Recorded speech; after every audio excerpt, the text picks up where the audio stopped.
In the previous video, we considered a view called hard determinism. Remember that view says determinism is true and we do not have free will. So essentially what the view is telling us is that we live in a deterministic universe.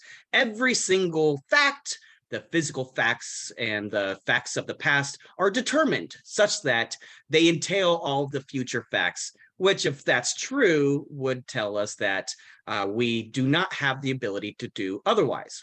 And if we don't have the ability to do otherwise, remember, then the principle of alternative possibilities would be false, which suggests to us that we would not have a reasonable way to hold people morally accountable for their actions. So what we're going to do now is think about what sort of objection someone could offer to this kind of this sort of view, hard determinism. One kind of objection hinges on quantum mechanics, which is a way of thinking about how the world is not deterministic. We do not live in a world where every single fact is fixed. So our question for this particular video is whether or not quantum mechanics shows that hard determinism is true. And it turns out that this raises additional question. Does moral responsibility actually require some version of determinism? Okay, with these points in mind, let's turn to the question of why some philosophers and scientists have attempted to use quantum mechanics to try to support the claim that determinism is false. So the basic idea here is the way that quantum mechanics works is probabilistic, right? It's a probabilistic theory.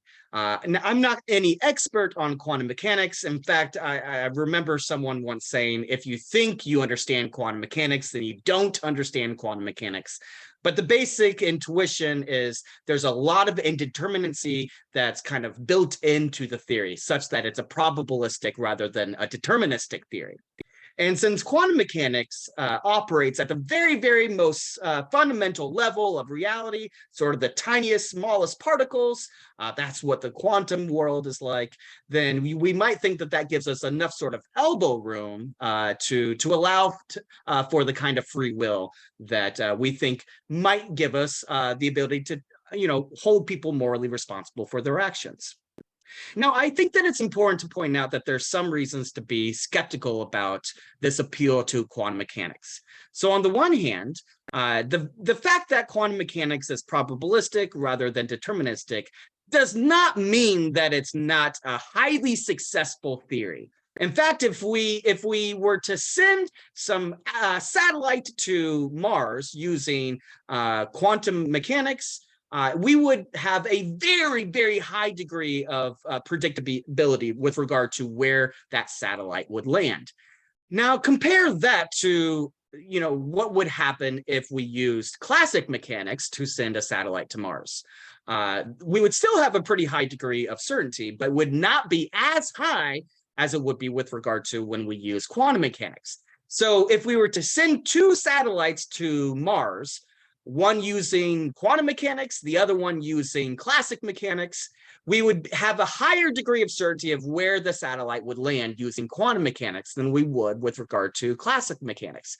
And so that seems to suggest that even though there's an element of chance or an element of indeterminacy that's built into quantum mechanics, that does not itself mean that it's not highly successful with regard to a predictive theory.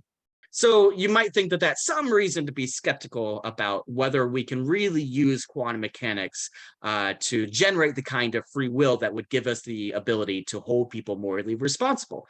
It may not be the case. But I think a more intuitive way of criticizing quantum mechanics here would be just simply to ask, what would the world be like if determinism were false? So if indeterminism were true, what would the world be like? The negation of determinism, which is just a purely indeterminate world, would mean that there would be no order or structure and no explanation for the events that take place. So in a world where nothing is determined, where indeterminacy is true, everything that happens would be a matter of pure chance. Everything would just be pure luck. There would be no sort of explanation for anything. So if we're trying to imagine an indeterminate world where determinism is false, this would seem to run completely counter to the very point or aim of science. So appealing to quantum mechanics would be sort of self-undermined in this regard, insofar as quantum mechanics is a scientific theory. And if indeterminism is true, then that would undermine science in the first place. Then that wouldn't give us the ability to use quantum mechanics to try to argue against hard determinism. Another illuminating way to think about this point is to consider a courtroom sort of situation.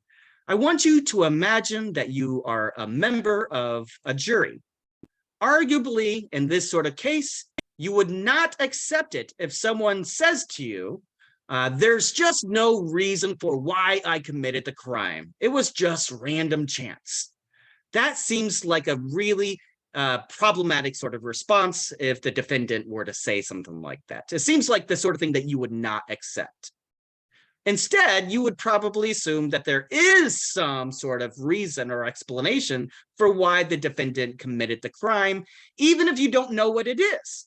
Nonetheless, you still think there is an explanation. It wasn't chance. It wasn't purely luck or pure indeterminacy.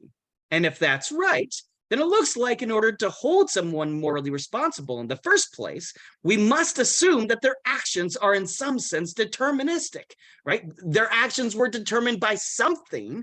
They couldn't have been just pure happenstance. They couldn't have just randomly happened. There has to be some sort of explanation for those actions, which is just another way of saying that moral responsibility seems to require determinism. If determinism turns out to be false, then we still would not have free will, right? We wouldn't have the ability to hold people morally responsible for their actions. But does this mean that free will requires determinism? We'll need to think about that question in a bit more detail.